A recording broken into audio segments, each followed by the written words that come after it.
তাহলে আমার এই টাকা দাও, আমি শাড়ি কিনে আনি। দাঁড়াও দিতেছি। একটা দিয়ে হইব না, সব টাকা দাও, সব টাকা দাও। আচ্ছা যাও, সব টাকা তোমার, কিন্তু একটা শর্ত আছে। এই যে আমি টাকাগুলা দিলাম, এখন যদি তুমি ঠিক মতো বুঝে শাড়ি কিনে আনতে পারো, তাহলে মনে করো তুমি সুস্থ হয়ে গেছো, তারপরে আমি তোমার বিয়েটা করবো। আচ্ছা, আমি তাহলে শাড়ি কিনে আনি। হ্যাঁ, তোমার লেগা আমরা বিয়ে করবো। হ্যাঁ, আমি শাড়ি করবো, বিয়ে করবো। I love you.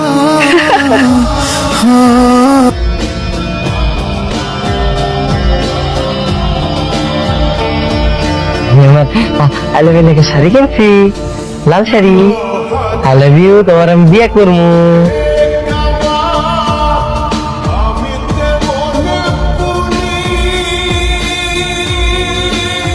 আপনি চাইলে আধা ঘন্টা পরে ওকে নিয়ে যেতে পারবে। আচ্ছা ঠিক আছে।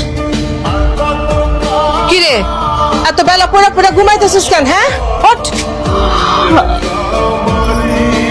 আম্মা সকালে কে আইছে?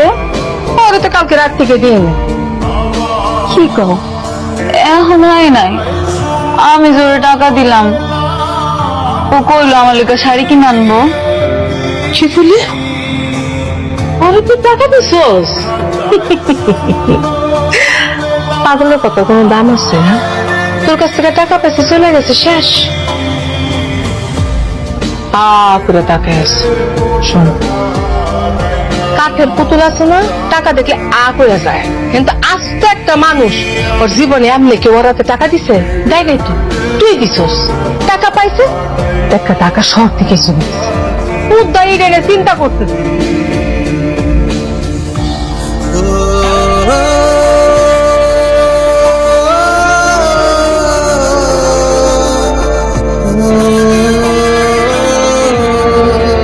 কোথায়?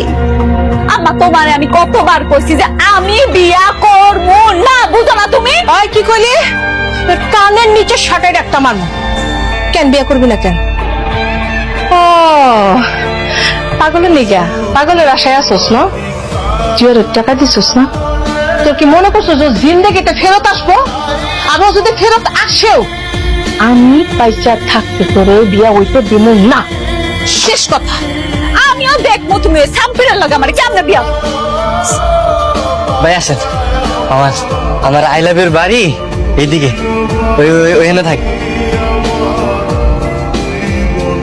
আসেন, আয়।